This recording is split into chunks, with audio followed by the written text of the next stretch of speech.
വേറെ ഒരു ജാതിക്കാരനെ തൊടാൻ പാടില്ല. തൊട്ട് കഴിഞ്ഞ് ഇവൻ അശുദ്ധനായി. അതുപോലെ ഈ ബ്രാഹ്മിൺസിന് പണ്ട് ഒരിതുണ്ടായിരുന്നു, വിവാഹം കഴിക്കുന്നതിന് മുമ്പ് പെൺകുട്ടി രജസ്വലയായാൽ സമുദായത്തിൽ നിന്ന് ഭ്രഷ്ട് കൽപ്പിക്കും. ഗോമന്തക ദേശം, മഹാഭാരതത്തിലൊക്കെ പറയുന്ന ഗോമന്തക ദേശമാണ് ഗോവ. ഈ ഗോവയിൽ ഞങ്ങളെ കൊണ്ടുവന്ന് അധിവസിപ്പിച്ചു. അപ്പോൾ ഞങ്ങൾ ഈ ദേശാടനക്കാരാണ്, ഞങ്ങൾ വിഗ്രഹാരാധകരല്ല. സാളഗ്രാമാണ് ഞങ്ങൾ പൂജ ചെയ്യണം. സാളഗ്രാം എന്ന് പറയുന്ന നേപ്പാളിലെ ഗണ്ഡകി നദി കിട്ടുന്നൊരു ഇതാണ്. ആ സാളഗ്രാമാണ് ഏറ്റവും ഉള്ള. മഹാവിഷ്ണു മാത്രമല്ല, പല ദേവതകളുടെ കിട്ടും. അത് പയ്യുണ്ട്, കമ്മത്തുണ്ട്, ഷേണായിയുണ്ട്, പ്രഭുവുണ്ട്, വാദ്യാരുണ്ട്, ഭട്ട്, അങ്ങനെ കുറേ. പക്ഷേ ബ്രാഹ്മണരെ പൊതുവായിട്ട് പറയുന്നത് ശർമ്മ എന്നാണ്.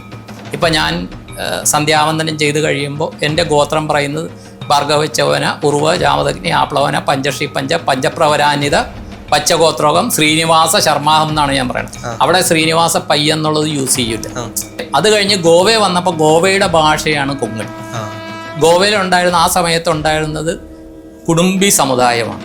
കുടുംബി സമുദായം എന്ന് പറഞ്ഞിട്ട് ഇവിടെയുണ്ട്, കേരളത്തിലും ഉണ്ട് അവർ. കമ്മത്താൻ കമ്പത്തെന്ന് പറയുന്ന ഭാഷ പണ്ട് ഞാൻ കേട്ടിട്ടുണ്ട്. അതുപോലെയുള്ള ഇത് ശരിക്കും മൂലം എന്ന് പറയുന്നത് കാശ്മീര ദേശമാണ്. സാരസ്വത ബ്രാഹ്മണർ എന്ന് പറഞ്ഞു, സാരസ്വത പണ്ഡിറ്റ്സ് എന്ന് പറഞ്ഞ് കേട്ടിട്ടുണ്ടല്ലോ. അദ്ദേഹത്തിൻ്റെ ശിഷ്യനാണ് ഗോവിന്ദ ഭഗവത് പാദർ. അത് ഭഗവത് പാദർ. അദ്ദേഹത്തെ ശങ്കരാചാര്യർ, നമ്മുടെ കാലടിയിൽ നിന്ന് പോയ ശങ്കരാചാര്യർ ഗുരുവായിട്ട് കണ്ടിട്ടുണ്ട്. ആ ഒരു ഇത് വെച്ചിട്ടാണ്, ഇൻഫ്ലുവൻസ് വെച്ചാണ് ഭജഗോവിന്ദം ഭജഗോവിന്ദം ഗോവിന്ദം ഭജമൂഢമൃതേ എന്നുള്ളത് അദ്ദേഹം രചിച്ചു എന്നാണ് പറയുന്നത് ശങ്കരാചാര്യർ. സാറിന്റെ പേര് തുടങ്ങുന്നത് തന്നെ ശ്രീനിവാസ പൈ എന്നാണ്. അതെ. ഈ പൈയുടെ അർത്ഥം എന്താണ്? തീർച്ചയായിട്ടും പൈ നമ്മളെല്ലാവരും പഠിച്ചിട്ടുണ്ടല്ലേ. പൈ ആർ സ്ക്വയർ 3.1 ഏറ്റവും കേട്ടിട്ടുള്ളത് പൈയാണ്. അതും ഇതുമായിട്ട് ബന്ധമില്ല. ശരിക്കും ഞങ്ങൾ കൊങ്ങിണി എന്ന് പറയപ്പെടുന്ന ഗൗഡസാരസ്വത ബ്രാഹ്മണർ എന്ന് പറഞ്ഞൊരു വിഭാഗമാണ്. ഞങ്ങളുടെ ശരിക്കും മൂലം എന്ന് പറയുന്നത് കാശ്മീര ദേശമാണ്. സാരസ്വത ബ്രാഹ്മണർ എന്ന് പറഞ്ഞ്, സാരസ്വത പണ്ഡിറ്റ്സ് എന്ന് പറഞ്ഞ് കേട്ടിട്ടുണ്ടല്ലോ. പക്ഷെ അവിടെ നിന്ന് ഒരു ത്രേതായുഗ കാലഘട്ടത്തിലൊക്കെ, ദ്വാപരയുഗത്തിൻ്റെ സമയത്തൊക്കെ സരസ്വതി നദി അന്തർദാനം ചെയ്ത് കഴിഞ്ഞപ്പോഴത്തേക്കും നമ്മളവിടെ നിന്ന് കുടിയേറി ബീഹാർ ആ ഭാഗത്ത് ഗൗഡദേശത്ത് വന്നു എന്ന് പറയുന്നു. പക്ഷേ ഏറ്റവും അവസാനപരമായിട്ട് ഇപ്പോൾ ചരിത്രപരമായിട്ടുള്ള തെളിവുകളുള്ളത് ഗൗഡപാദാചാര്യരെന്ന് പറഞ്ഞ് കേട്ട് കാണും. ഗൗഡപാദാചാര്യരെന്ന് പറഞ്ഞാൽ ആദി ശങ്കരാചാര്യർ കണ്ട ഒരു സന്യാസി വര്യനാണ് ഗൗഡപാദാചാര്യർ. അദ്ദേഹത്തിൻ്റെ ശിഷ്യനാണ് ഗോവിന്ദ ഭഗവത് പാദർ. അത് ഭഗവത് പാദർ. അദ്ദേഹത്തെ ശങ്കരാചാര്യർ, നമ്മുടെ കാലടിയിൽ നിന്ന് പോയ ശങ്കരാചാര്യർ ഗുരുവായിട്ട് കണ്ടിട്ടുണ്ട്. അപ്പോൾ ആ ഗോവിന്ദ ഭഗവത് പാദറുടെ ആ ഒരു ഇത് വെച്ചിട്ടാണ്, ഇൻഫ്ലുവൻസ് വെച്ചാണ് ഭജഗോവിന്ദം ഭജഗോവിന്ദം ഗോവിന്ദം ഭജമൂഢമൃതേ എന്നുള്ളത് അദ്ദേഹം രചിച്ചു എന്നാണ് പറയുന്നത് ശങ്കരാചാര്യർ. ഈ ഗൗഡപാദാചാര്യരുടെ അവിടെ നിന്ന് ഞങ്ങളുടെ ഇപ്പോഴത്തെ പരമ്പര തുടങ്ങും. എന്ന് പറഞ്ഞാൽ ഞങ്ങൾക്ക് ഒരു കുലഗുരുവുണ്ട്. എപ്പോഴും ഞങ്ങളൊരു ഗുരുവിൻ്റെ ആദേശം വെച്ച് പോകുന്ന ഒരു സമുദായമാണ്. എന്ന് പറഞ്ഞാൽ ബ്രാഹ്മണ സമുദായമാണ്. അപ്പോൾ ഈ ഗൗഡപാദാചാര്യരുടെ ആ അനുയായികളെ പരശുരാമൻ അദ്ദേഹത്തിൻ്റെ അമ്മയെ വധിച്ച കാര്യം അറിയാമല്ലോ. അച്ഛൻ പറഞ്ഞതിന് ശേഷം അമ്മയെ കൊന്നു. പിന്നെ അമ്മയെ ഇത് തിരിച്ച് ജീവിപ്പിച്ചു അച്ഛൻ ജമദഗ്നി മഹർഷി. ഈ പരശുരാമൻ ഗോമന്തക ദേശം, മഹാഭാരതത്തിലൊക്കെ പറയുന്ന ഗോമന്തക ദേശമാണ് ഗോവ. ഈ ഗോവയിൽ ഞങ്ങളെ കൊണ്ടുവന്ന് അധിവസിപ്പിച്ചു. അപ്പോൾ ഞങ്ങൾ ഈ ദേശാടനക്കാരാണ്, ഞങ്ങൾ വിഗ്രഹാരാധകരല്ല. സാളഗ്രാമാണ് ഞങ്ങൾ പൂജ ചെയ്യണം. സാളഗ്രാം എന്ന് പറയുന്ന നേപ്പാളിലെ ഗണ്ഡകി നദി കിട്ടുന്നൊരു ഇതാണ്. ആ സാളഗ്രാമാണ് ഏറ്റവും ഉള്ള. മഹാവിഷ്ണു മാത്രമല്ല, പല ദേവതകളുടെ കിട്ടും അത്. അപ്പോൾ ആ സാളഗ്രാമം പൂജയാണ് നമ്മുടേത്. പക്ഷേ ഈ ഇങ്ങോട്ട് ദേശത്ത് ഗോവയിൽ കൊണ്ടുവന്നപ്പോഴത്തേക്കും പരശുരാമ മഹർഷി ഞങ്ങൾ കുലദേവതകളെ സങ്കല്പിച്ചു തന്നു. ഇപ്പോൾ ഞങ്ങളുടെ കുലദേവത ദാമോദർ ലക്ഷ്മി നാരായണനാണ്. മഹാലസ നാരായണിയുണ്ട്, മങ്കേഷിയുണ്ട്, ശാന്താദുർഗയുണ്ട്, വിജയദുർഗയുണ്ട്, കുറേയധികം മഹാലസ നാരായണി, അങ്ങനെ ഓരോ ദേവതാ സങ്കല്പങ്ങൾ. അപ്പോൾ ഇപ്പോൾ പയ്യെന്ന് പറഞ്ഞില്ലേ, പയ്യെന്ന് പറഞ്ഞാൽ പല സർനെയിമാണ്. പയ്യെന്ന് പറയുന്ന ആൾക്കാർ ഈ കണക്കെഴുതുന്ന ആൾക്കാരാണ്. ഇപ്പോൾ സിൻഡിക്കേറ്റ് ബാങ്ക് തുടങ്ങിയത് പയ്യാണ്, അനന്തപ്പൈ, അങ്ങനെയുള്ള ഒരു ഇതാണ്. പയ്യുണ്ട്, കമ്മത്തുണ്ട്, ഷേണായിയുണ്ട്, പ്രഭുവുണ്ട്, വാദ്യാരുണ്ട്, ഭട്ട്, അങ്ങനെ കുറേ. പക്ഷേ ബ്രാഹ്മണരെ പൊതുവായിട്ട് പറയുന്നത് ശർമ്മ എന്നാണ്. ഇപ്പം ഞാൻ സന്ധ്യാവന്ദനം ചെയ്ത് കഴിയുമ്പോൾ എൻ്റെ ഗോത്രം പറയുന്നത് ഭാർഗവച്ചവന, ഉർവ, ജാമദഗ്നി, ആപ്ലവന, പഞ്ചശ്രീ പഞ്ച, പഞ്ചപ്രവരാന്വിത, പച്ചഗോത്രോകം, ശ്രീനിവാസ ശർമാഹം എന്നാണ് ഞാൻ പറയുന്നത്. അവിടെ ശ്രീനിവാസ പയ്യ എന്നുള്ളത് യൂസ് ചെയ്യില്ല. ഇപ്പം എൻ്റെ കല്യാണത്തിനാണെങ്കിലും ശർമ്മ എന്നാണ് യൂസ് ചെയ്യുന്നത്. എൻ്റെ മകൻ്റെ ഉപനയനങ്ങൾ, മക്കളുടെ ഉപനയനങ്ങൾക്ക് ശർമ്മ എന്നാണ് യൂസ് ചെയ്യണത്. കാര്യം ഉപനയനം കഴിഞ്ഞു കഴിഞ്ഞാൽ നമ്മൾ ബ്രാഹ്മണർ ശർമ്മ എന്ന് പൊതുവായിട്ട് യൂസ് ചെയ്യും. അതേസമയം ക്ഷത്രിയർ യൂസ് ചെയ്യുന്നത് വർമ്മയെന്നാണ് കേട്ടിരിക്കുന്നത്. വൈശ്യർ യൂസ് ചെയ്യണത് ഗുപ്തരെന്നാണ് കേട്ടിരിക്കുന്നത്. ഈ ബ്രാഹ്മണർ, ക്ഷത്രിയർ, വൈശ്യർ ഈ 3 ആൾക്കാരും ഉപനയനം ചെയ്യും. ആ ഒരു ഇതുണ്ട്.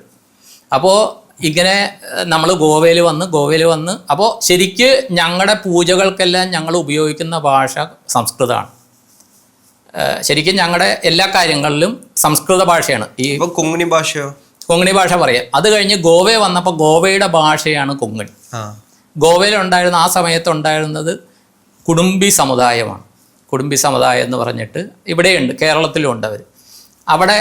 അവരവിടുത്തെ ട്രൈബൽസ് പോലെയായിരുന്നു. അവിടുത്തെ ദേശവാസികളായിരുന്നു കുടുംബികൾ. അവർക്ക് മത്സ്യം പിടുത്തം, അത് കൃഷിയൊക്കെ ആയിട്ട് ഇപ്പോഴും കുടുംബികൾ അവിടെ കുറേയധികം പേര് ഗോവയിലുണ്ട്.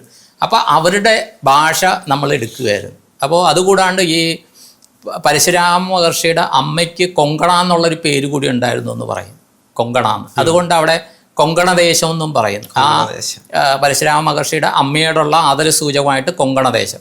അപ്പോൾ അവിടെ ഞാനിപ്പോൾ കാർവാർ ഉണ്ടെന്ന് പറഞ്ഞില്ലേ, കാർവാർ എന്ന് പറഞ്ഞാൽ ഗോവയുടെ ബോർഡറാണ്. അവിടെ നിന്ന് ഒരു 20 കിലോമീറ്റർ പോയാൽ മജാലി എന്ന് പറഞ്ഞ സ്ഥലമുണ്ട്. മജാലിയുടെ അപ്പുറത്ത് ഗോവ ബോർഡറാണ്. അപ്പോൾ ഈ കാർവാറിൽ ജാതി മത ഭേദമന്യേ എല്ലാവരും സംസാരിക്കുന്ന കൊങ്ങിണിയാണ്. അവിടെ കന്നഡ അറിയാത്ത ആൾക്കാരുണ്ടായിരുന്നു, മറാഠി അറിയാം, കൊങ്ങിണി അറിയാവുന്ന ആൾക്കാരുണ്ട്. അപ്പോൾ കൊങ്ങിണി അവിടെ നിന്ന് ഗോവയിലൊക്കെ സംസാരിക്കുന്നതുകൊണ്ട്. പക്ഷേ നമ്മൾ തിരുവനന്തപുരംകാരും കണ്ണൂരുകാരും ഒക്കെ സംസാരിക്കുന്ന പോലെ സ്ലങ് വ്യത്യാസമുണ്ട്. ഇപ്പം ഞങ്ങൾ സംസാരിക്കുന്ന ഇവിടെ മലയാളം മിക്സുള്ള കൊങ്ങിണിയാണ്. പക്ഷെ ഇത് പോയി മംഗലാപുരത്ത് പറയുമ്പോൾ അവിടെയുള്ളവർക്ക് മനസ്സിലാവൂല. നമ്മൾ കമ്മത്ത് സിനിമയിൽ അവരുടെ ഭാഷാശൈലി ഭയങ്കരമായിട്ട് ആളുകൾ ഇഷ്ടപ്പെട്ട ഒന്നാണ്. ഇഷ്ടപ്പെട്ട ഒന്നാണ്. പക്ഷേ അതിൽ കുറേ വിമർശനം വന്നു. പക്ഷേ ഞാൻ പറയാം, എനിക്കിപ്പോൾ 57 വയസ്സായി. ഈ എൻ്റെ ചെറുപ്പകാലങ്ങളിൽ ഞാൻ പള്ളിപ്പുറം എന്നുള്ള ഗ്രാമത്തിലാണ് ജനിച്ചത്, കൊച്ചിയിലാണ്. പക്ഷെ ചെറുപ്പത്തിൽ ഞങ്ങളുടെ ഇതായ ചേർത്തലയ്ക്ക് അടുത്ത് പള്ളിപ്പുറത്ത് പോയി. ഒരു 5 വയസ്സ് തൊട്ട് അവിടെയാണ്. പക്ഷേ ആ സമയത്തൊക്കെ കൊച്ചി വരുമ്പോൾ അന്നത്തെ ആൾക്കാർ ഇതുപോലെ ഭാഷ സംസാരിക്കണം ഞാൻ കേട്ടിട്ടുണ്ട്. കാര്യം എന്താ വെച്ചാൽ നമ്മുടെ സ്കൂൾ വിദ്യാഭ്യാസം വളരെ കുറവായിരുന്നു. അപ്പോൾ ഞങ്ങൾ ഈ കർത്തരി പ്രയോഗം, കൺമണി പ്രയോഗം എന്ന് പറഞ്ഞുകൊണ്ട് ഭാഷ പറയുന്നതിലെ വ്യത്യാസമുണ്ട്. ആദ്യം കർത്താവ് ആദ്യം വരും, അല്ലെങ്കിൽ ക്രിയ ആദ്യം വരും, കർമ്മ ആദ്യം വരും എന്നൊക്കെ. ഇംഗ്ലീഷിലാണെങ്കിൽ വരും. ആ ഒരു ഭാഷയുടെ വ്യത്യാസം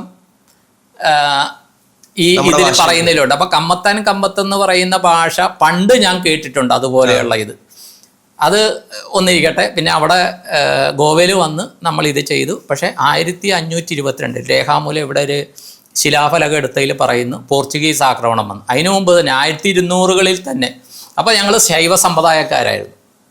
പണ്ട് ശരിക്കും എല്ലാം ശൈവ സമ്പ്രദായമായിരുന്നു. ശൈവം, ശാക്തേയം, ഗാണപത്യം, സൗരം, സൂര്യനെ ഇത് ചെയ്തുകൊണ്ട് അങ്ങനെ പല മാർഗങ്ങളുണ്ട് ഈശ്വര ഇതിന്. അപ്പം ഞങ്ങൾ ശൈവ സമ്പ്രദായക്കാരായിരുന്നു. ഈ ശൈവ സമ്പ്രദായക്കാരായിരിക്കുമ്പോൾ 1200കളിൽ മധ്വാചാര്യരുടെ ഉദയം ഉണ്ടായി, വൈഷ്ണവ സമ്പ്രദായം വന്നു. അപ്പോൾ ശൈവ സമ്പ്രദായം എന്ന് പറയുന്ന അദ്വൈത സിദ്ധാന്തമാണ്, ഈ മധ്വാചാര്യരുടെ ദ്വൈത സിദ്ധാന്തമാണ്. അപ്പോൾ കുറേ ആൾക്കാർ ഇതിലേക്ക് ഇൻഫ്ലുവൻസ് ആയി. അപ്പോൾ ഭസ്മം ഇത് ചെയ്തുകൊണ്ടിരുന്നവർ ഗോപിചന്ദനം തൊടാൻ തുടങ്ങി. അപ്പോൾ മധ്വാചാര്യരുടെ ഇതായിട്ട് ഈ 1200കൾ തൊട്ട് അവിടെ നിന്ന് പതുക്കെ ഈ മധ്വാചാര്യരുടെ ഇൻഫ്ലുവൻസ് വന്നിട്ട് ഈ ഉടുപ്പി ഭാഗത്തേക്കൊക്കെ ആൾക്കാർ വന്നു തുടങ്ങി, കുറേശ്ശെ ആയിട്ട് ആൾക്കാർ. പക്ഷേ 1500കളിൽ പോർച്ചുഗീസുകാർ അവിടെ വന്നപ്പോൾ നിർബന്ധം മതപരിവർത്തനം നടത്താൻ തുടങ്ങി. ആ മതപരിവർത്തനം നടത്താൻ തുടങ്ങിയപ്പോഴത്തേക്കും നമുക്ക് അവിടെ നിന്ന് നമ്മുടെ ആചാരവും ഇതും സംരക്ഷിക്കാനായിട്ട് അവിടെ നിന്ന് പലായനം ചെയ്യേണ്ടി വന്നു. ആ പലായനം ചെയ്യേണ്ടി വന്നത് നമ്മളെ സഹായിച്ചത് കുടുംബി സമുദായക്കാരാണ്. കാര്യം നമുക്ക് ഈ ഇതൊന്നുമില്ല, വള്ളം തുഴയാനൊന്നും അറിയില്ല. അപ്പോൾ ഇവർക്ക് വള്ളം തുഴയാനും എല്ലാം അറിയാം. അന്ന് 5000ഓളം പേരാണ്, ഇത് വാമൊഴിയായി കേട്ടതാണ് കേട്ടോ, 5000ഓളം പേരാണ് അവിടെ നിന്ന് രക്ഷപ്പെട്ടതെന്നാണ് പറയുന്നത്. അപ്പോൾ അന്ന് ഈ പറഞ്ഞു കേട്ടിട്ടുള്ളത് അവിടെയുള്ളവർ, ഞാൻ അവിടെ പോയി കുറേ ആൾക്കാരോട് സംസാരിച്ചപ്പോൾ കേട്ടിട്ടുള്ളത്, അന്ന് ഒരു പന്തിയിലിരിക്കുന്നു, അന്ന് വേറെ ഒരു ജാതിക്കാരനെ തൊടാൻ പാടില്ല, തൊട്ട് കഴിഞ്ഞ് ഇവൻ അശുദ്ധനായി. അതുപോലെ ഈ ബ്രാഹ്മിൺസിന് പണ്ട് ഒരിതുണ്ടായിരുന്നു, വിവാഹം കഴിക്കുന്നതിന് മുമ്പ് പെൺകുട്ടി രജസ്വലയായാൽ സമുദായത്തിൽ നിന്ന് ഭ്രഷ്ട് കൽപ്പിക്കും.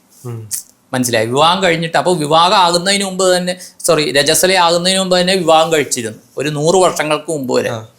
അപ്പോൾ അങ്ങനെ ഈ പന്തിയിൽ കല്യാണം ഇതൊക്കെ നടക്കുമ്പോൾ അവരെന്ത് ചെയ്തു എന്ന് വെച്ചാൽ, അവരുടെ ഒരാൾ വന്ന് ആ പന്തിയിലിരിക്കും.